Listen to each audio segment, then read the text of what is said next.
J'ai un très grand goût pour la transmission.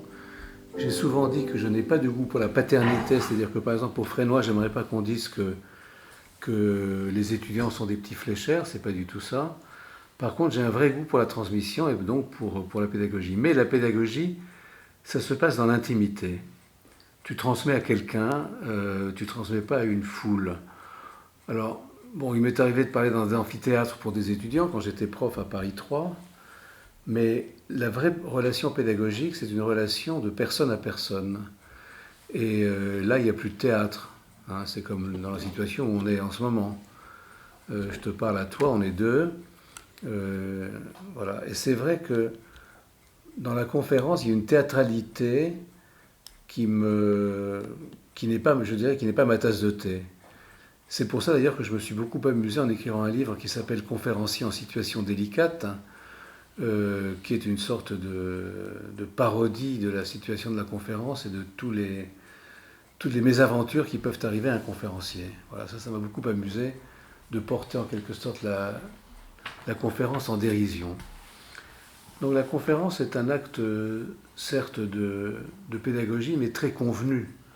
J'ai beaucoup aimé enseigner, par contre, bon, je disais que c'est une relation intime, c'est vrai, principalement, tu enseignes à une personne, parce que chaque personne est différente et tu t'adresses à elle d'une façon adaptée, je dirais, selon l'auditeur. Il m'est quand même arrivé d'enseigner à des groupes, notamment au Canada, quand j'ai préfiguré le Fresnoy et que je me mettais dans la situation d'un futur prof, et que voilà, j'avais réuni un groupe d'étudiants à qui je m'adressais, à qui je faisais des propositions, à qui je lançais des thèmes. Mais c'était un groupe restreint et dans une situation, disons, non convenue. C'était pas le conférencier face à son auditoire. C'était des groupes, on pouvait faire ça dans un jardin, dans un parc. Voilà, donc c'était quand même une autre relation que celle du conférencier.